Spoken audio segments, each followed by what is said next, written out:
In this program, we are going to understand how to add two numbers using the input function and by typecasting. So here in the print statement, we are writing a message on the screen that you enter the first number, and we are using the input function like this, and whatever the value will be received by this function when the user will enter the number from the keyboard, that value will be stored in this particular variable.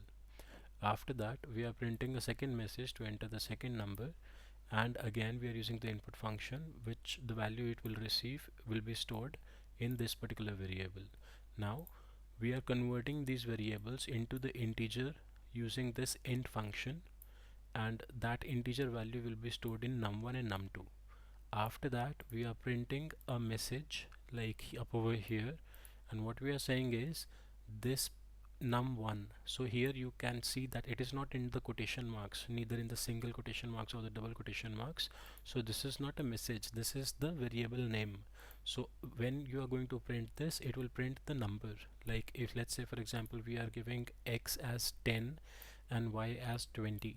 So num1 writing, we are writing the variable name up over here, and when you execute the program, so this num1 will be replaced by 10.